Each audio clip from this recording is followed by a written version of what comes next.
বিসমিল্লাহির রহমানির রহিম। আলহামদুলিল্লাহ, সমস্ত প্রশংসা মহান আল্লাহ পাকের, যিনি আমাদের আদি পিতাকে পুতুল রূপে সৃজন করে তার নিজ ভাণ্ড থেকে আত্মা দিয়েছিলেন। আদি পিতা সেই আত্মা পেয়ে আত্মায় আত্মবান হয়ে মহারবের প্রশংসায় বলে উঠেছিলেন আলহামদুলিল্লাহ। আমরাও সেই অনাদিকালে সেই পিতারই মতো আকার সুরতের মানুষ হতে পেরে যার যার নিজ নিজ আকার সুরতের দিকে লক্ষ্য করে একবার বলে উঠি আলহামদুলিল্লাহ। আলহামদুলিল্লাহ। অতঃপর যে নবীন নবুয়তে আমরা এসে হাজির হয়েছি, তিনি হলেন বিশ্ব নবী, সকল নবীন নবী, সকল কুল মাকলুকাতের নবী এবং এই ইসলাম ধর্মের প্রচারকারী এবং প্রতিষ্ঠাকারী সেই নবীর শানে একবার খাস দরুদ শরীফ পাঠ করি। আল্লাহুম্মা সাল্লি আলা সাইয়্যিদিনা মাওলানা মুহাম্মাদ ওয়াসিলাতি ইলাইকা ওয়ালিয়াস। উপস্থিত আমার প্রাণপ্রিয় মুর্শিদ এবং ওই হেদায়েতি ভাই ও বোনেরা ও আমার বক্তব্য যারা শোনেন, সবার মাধ্যমে আমি জানাই সালাম, আসসালামু আলাইকুম ইয়া রাহমান। ওয়ালাইকুম আসসালাম ওয়া রাহমাতুল্লাহ। আজ সোমবার, প্রতি সোমবারের ন্যায় আমাদের মুর্শিদ পাকের উপস্থিতিতেই এই অনুষ্ঠান হয়। আজ আমাদের মুর্শিদ পাক নেই, আমরা সেই অনুষ্ঠান আজও করতে চলেছি। আর সেই অনুষ্ঠানে আমরা যে বক্তব্যগুলো দেব সেটা হলো আদম নূরের যে সত্যবাণী, সেগুলো আমরা প্রত্যেক মানুষকে পৌঁছায় দেব, এটাই আমাদের দায়িত্ব। আদম নূরের হুকুমত আমাদের পার রয়ে গেছে, তাই আমরা সেই হুকুমতগুলো পালন করার জন্যই আজ আমরা এখানে উপস্থিত হয়েছি। আজ আদম নূরের কাছ থেকে অনেকেই হেদায়েত নিয়েছে, যারা অতীতে কোনো কিছু জানতো না, বুঝতো না, কোনো কিছুই দেখতো না, জীবন কি তাও বুঝতো না, আল্লাহ কি তাও বুঝতো না, এভাবে তারা জীবন কাটালো। যখন আদম নূরের দিশা পেয়ে আদম নূরের কাছে দিন রব নিয়ে যখন কোনো কিছু দেখতে পেল, তখন তারা কি করলো, যে আদম নূর তাদেরকে বুকের ভিতরে থান দিল। এখন সেই আদম নূরের সেই সন্তানেরা কিছু দিশা পেয়ে ওই যে অতীতের যে শয়তানেরা তাদের ভিতরে চারা দিয়ে উঠল, আর যার কারণে সেই আদম নূরের হুকুম থেকে তারা বঞ্চিত হলো। যার কারণে আজ আদম নূরের অনুষ্ঠানকে তারা নিশ্চিহ্ন করে দেওয়ার চেষ্টা করেছে। কখনোই তা সম্ভব নয়, এটা কেউ করতে পারবে না। এটা আদম নূরের সত্য, এটা আল্লাহর সত্য, এটা কখনোই দাপা চাপা দিয়ে রাখা যায় না। আমি না হলেও আরেকজন, আরেকজন না হলে আরেকজন, এভাবে এসে আদম নূরের সেই সত্য মানুষকে পৌঁছায় দিবে, এটাই আল্লাহর মূল উদ্দেশ্য। আর আদম বলে কোনো কিছু নাই, সেটা হলো মহান আল্লাহ। তাহলে এত কিছু জেনে শুনেও যারা অতীতে অস্বীকার করলো, আদমকে যখন পুতুল রূপে সৃজন করা হয়েছিল, যখন তার ভিতরে জীবন দেওয়া হলো না, তখন তার উপরে কোনো সেজদার হুকুমও ছিল না, তখন তাকে সেজদা করতে বলা হয়েছিল না। সেজদা কখন এলো, যখন আদম ছুরাত ওই পুতুলের উপরে দেওয়া হলো, আর সিও কেবলা যখন আদম হয়ে গেল, তখন নুন হলো, সেই আল্লাহর ফুৎকারের নুনলে যখন আদম চেতন পেল, তখন আদম আলহামদুলিল্লাহ বলেছিল। এই আলহামদুলিল্লাহ কাকে বলেছিল এবার লক্ষ্য করো। সেখানে যদি আদম বলে কোনো কিছু না থাকে, তাহলে মহান আল্লাহ ছিল। আর আল্লাহ বলতে যদি কোনো কিছু না থাকে, তাহলে সেখানে আদমই ছিল। এই আলহামদুলিল্লাহ আদমই প্রশংসা করেছিল, আর কেহই নয়। ওখানে তোমরা এখনো অবাস্তবই রয়ে গেলা। তোমরা কেহই বাস্তবে আনতে স্বীকৃত তোমাদের ভিতরে এলো না, যে আমরা অতীতেও যেমন অস্বীকার করলাম আল্লাহকে, আল্লাহর নিজ সুরাতকে, আল্লাহর স্বীয় ধর্মকে, আল্লাহর স্বীয় দিন আছে, রব আছে, সুরাত আছে, ছালাত আছে, এগুলো কোনো কিছুই না জেনে আমরা হুদোহুদি নামাজ পড়ে এসেছি, নবীর হুকুম পালন করতেছি, এই পর্যন্তই সমাপ্তি দিয়েছি। কিন্তু কোরআন তো বলল তুমি তোমার স্বীয় রবের ইবাদত করো, তুমি তোমার স্বীয় দিনের ইবাদত করো, তুমি তোমার স্বীয় সুরাতের ইবাদত করো, তুমি তোমার স্বীয় কেবলাকে রচনা করো, তুমি তোমাকে ধরো। এগুলো না করে আমরা নবীর হুকুম পালন করি, আল্লাহ হুকুম দিছে নামাজ পড়া, আমরা তাই নামাজ পড়ি, এভাবে মন গড়ানো ধর্ম পালন করি। কোরআন হুকুম করছে তওবা নাসুয়া পাঠ করলেই আমি মুসলমান হয়ে গেলাম, কিন্তু এই তওবা নাসুয়াকে পাঠ করাইতে পারে এই যোগ্যতা কারো আজও পর্যন্ত হয়েছিল না। আদম নূর ওটা প্রকাশ করে দিছে। কিভাবে? যে যেমন নবীকে বলেছিল, নবী তুমি ধর্ম দিতে পারো, তুমি ধর্মের মালিক না, ধর্মের মালিক আমি। ধর্ম তুমি দিতে পারো কিন্তু ধর্মের মালিক আমি। কে? মালিক যদি হে হয়ে থাকে তাহলে মালিক অতীতে যেমন আল্লাহ ছিল আদম রূপে, এখনো সে অতীতের আল্লাহ আবার সেই আদম রূপে।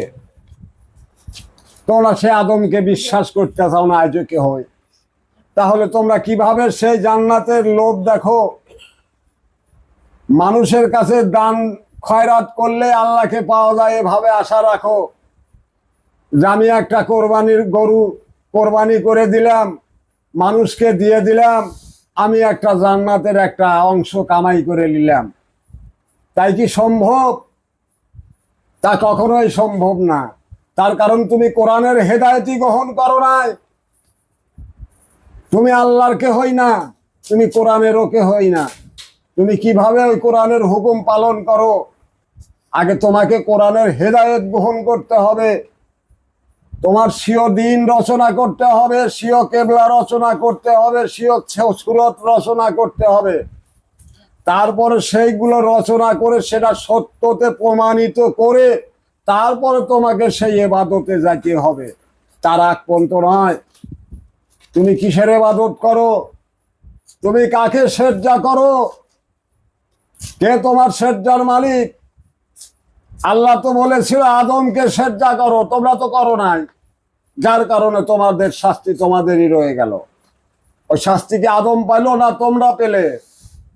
তোমরাই তো পেলে। যারা অস্বীকার করেছিল আদমকে গড়াইও না, আদমকে যখন গড়ায় ফেললো, যখন অতীতের নূররা যারা অস্বীকার করে আদমের ভিতরে না আসলো, তারা যখন আদমের ভিতরে আল্লাহর এক খণ্ড নূর যখন ঢুকে গেল, আর এক খণ্ড নূর অন্ধকার হয়ে গেল, তখন ওই নুরিতনেরা কান্নাকাটি শুরু করে দিল, যে আল্লাহ আমরা তো ভুল করে ফেলেছি, আমরা আদমকে স্বীকার করলাম না, যার কারণে এখন আমরা তো কিছুই দেখি না, অন্ধকার হয়ে গেল। আদম তো অন্ধকারে থাকে না, আদম তো আলোতে থাকে। সে আলোতে যেতে হলে আল্লাহ আমাকে এখন কি করা যাবে তাই করো। তখন আল্লাহ কি করেছিল? আদমের খাদ্য রূপে তোমাদের এই দুনিয়ায় প্রবেশ করাইছিল। ওগুলো কি দেখো? দেখবে না তো, ও যোগ্যতা তো তোমাদের নেই। তোমরা তো এসেছে আদমের খোরাক হিসাবে, আদমকে মানো না, যার কারণেই তো তোমরা জাহান্নামে পরিণত হবে, কেউ তোমাদেরকে রোধ করতে পারবে না। তাই এমন একজন মহামানুষ এই দুনিয়ায় সৃষ্টি হয়েছে, যার কারণে পৃথিবীর সমস্ত মানুষ মুক্তি পাবে। এটা আল্লাহ নূর বলেছে, আদম নূর বলেছে। সমস্ত মানুষ মুক্তি পাবে একটা ধর্ম পালন করতে পারলে। তাছাড়া যে যত ধর্ম কেন পালন না করে, কেহই জান্নাতে যেতে পারবে না। তার কারণ তাদের জন্য কোনো ধর্ম নির্ধারিত করা হয় নাই। আল্লাহ বলেছে আমার স্বীয় প্রতিনিধি হিসাবে আদমকে পাঠাইছি, আর কাউরে নয়। তাহলে প্রতিনিধি যে তারই কাছটাই তো তুমি সেই ধর্ম নিতে পারো, তাছাড়া নয়। আদম নূর ওটাও দেখায় গেছে। যে তোমরা নবীরা কারা, অতীতে কারা ছিলে, এখন কারা, সম্পূর্ণ বুঝাইয়া দিয়ে গেছে। আদম নূরের সন্তানরা সেগুলা দেখেছে, সেগুলো বুঝেছে, সেগুলোই পড়াশোনা করে। তোমাদের মতো বড় হওয়া তাদের ধর্ম নয়। তারা তারা তাদের জীবনকে লক্ষ্য করে, জামার ভিতরে কে বাস করে, কাকে ধরতে হবে, কাকে ধরলে আমি চিরস্থায়ী হব, সে ভাবনা যে করে তারাই সেই ধর্মকে ধারণ করে। তুমি নয়। তুমি কি ধারণ করেছো? কোন নূরের হাতে তোমার মিলন ঘটেছে? সে নূরের প্রকাশ ঘটাবে দুনিয়ার উপরে। আদম নূর যেমন দেখায়া গেছে, তুমিও দেখাও যে আমি এই নূরের সাথে মিলন ঘটাই, এই নূরের সাথে আমি তোমাকে যাওয়ার সুযোগ করে দিলাম, তুমি এই কালেমা পাঠ করো, দেখো ওই নূরের সাথে তোমার মিলন ঘটবে। তুমি দেখাতে পারবে? অযোগ্যতা হবে না, পৃথিবীর আর কারো হবে না, একমাত্র আদম নূরের হবে। এটা আল্লাহর নূর কথা বলে, আর কেউ না। ওখানে কারো যোগ্যতা নাই, কার উপরে কিছু বলে। আল্লাহর উপরে বলার কারো শক্তি নাই। কয়টা কোরআন পড়তে পারবে? তার কাছে হাজার হাজার কোরআন এরকম আছে, সে দুনিয়ায়ও রেখে গেছে। তোমরা দেখো না, তোমাদের ওই চোখ নাই। কোরআন কোথায় থাকে তুমি দেখেছো? আয়াত তো যখন তখন পুরায়া দেওয়া যায়, কিন্তু এমন আয়াত আছে এই দেহবান্ধর ভিতরে ও আয়াত পড়ান যায় না। আর সেই আয়াত দেখে দেখেই ওই আয়াতগুলো লেখা হয়, তোমার ব্রেনটে ওটাও ঝোঁকে না। আমি লেখলে গা ওই আয়াত লেখা হয়, আমি আমার মুখ দিয়ে বায়ান করলো তবেই গাও মুখ খুলতে পারে, তাছাড়া নয়। তাহলে আয়াতটা কোথায় থাকে এবার লক্ষ্য করো। ওই আদম ঝুলির ভিতরে থাকে, কোরআনটা ওখানে থাকে না, এই ঝুলিটার ভিতরে থাকে। সে কোরআনকে আগে দেখো, দেখে দেখে পাঠ করো, তাহলে তোমার সেই ইবাদত পূর্ণ ইবাদত হবে, তোমার স্বীয় মালিকের সাথে দেখা হবে। তাছাড়া নয়। আন্দাজি নামাজ পড়লেই আল্লাহকে চেনা যায় না। আল্লাহকে চিনতে হলে আগে সে ধর্মকে গ্রহণ করতে হবে। আল্লাহ কোন ধর্ম পালন করলে সেই আল্লাহ পর্যন্ত পৌঁছা যাবে, কেহই তো বলতে পারে নাই।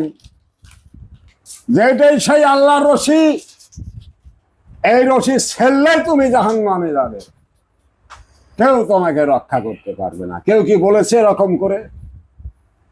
অযোগ্যতা কারো হয় নাই। আদম নূর আমাদের 5টা জিনিস দিয়েছে, আমরা এই 5টা জিনিস ধরে রেখেছি, এর একটাও ব্যতিক্রম করি নাই।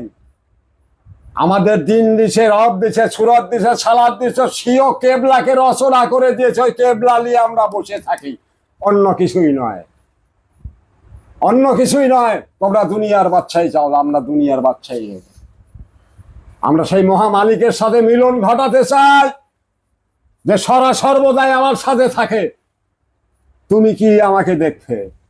অযোগ্যতা তোমার নাই, অযোগ্যতা তোমার নাই। এরা আল্লাহর নূর, এটা আদম ভাণ্ড থেকে আসে।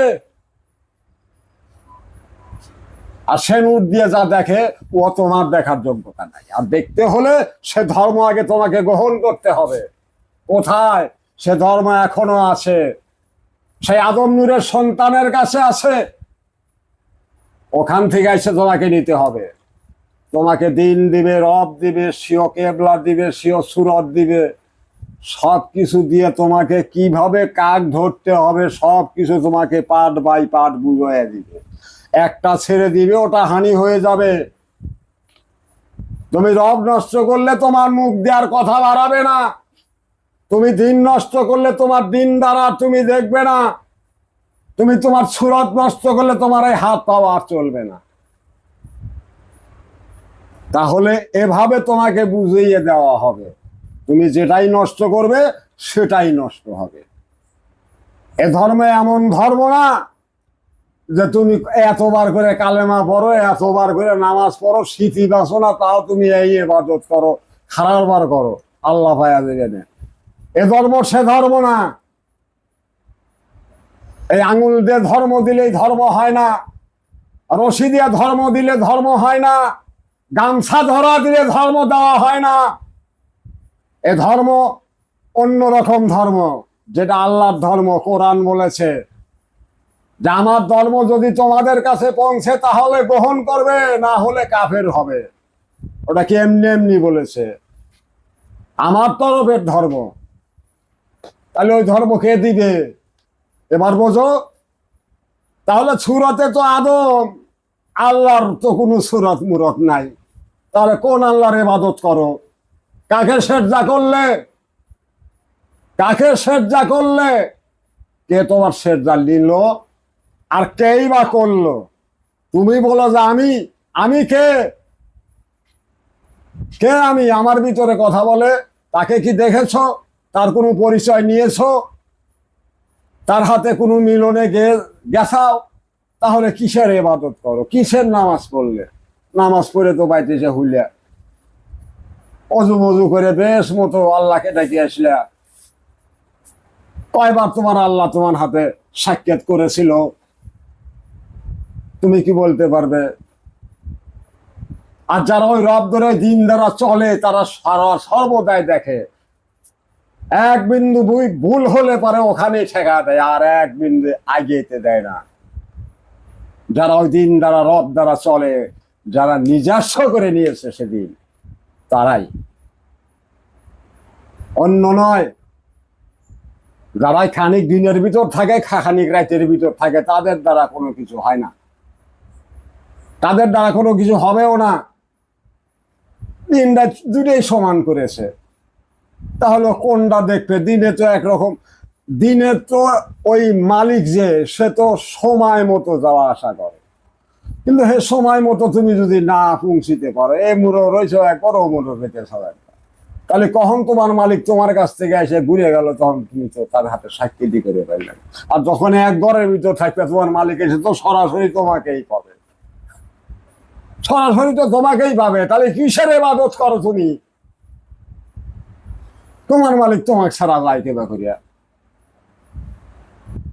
তোমার ভিতরে তো হে বইছে, হে তো কইছে যে আমি ওখানে বইছি, কালেমা দিয়েছে, কালেমা ভেদ করো। ওখানে কালেমা না ভেদ করলে যাতে পারবে না, আর সেটা ভেদ করতে হলে তোমার পবিত্র করতে হবে। এই ডে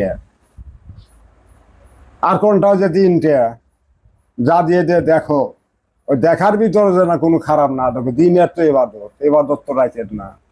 তাহলে দিন তো আমার এই চোখ, তাহলে এবাদত তো আমার এই চোখেরই করা লাগবে।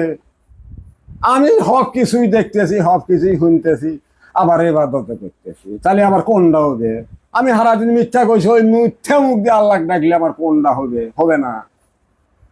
তাহলে আগে পবিত্র হতে হলে পবিত্র ধর্ম তোমাকে গ্রহণ করে, তারপরে সেই পবিত্রতা রক্ষা করে তারপরে এবাদতে আসলে তবেই সেই এবাদতে ফল ঘটে, তাছাড়া নয়।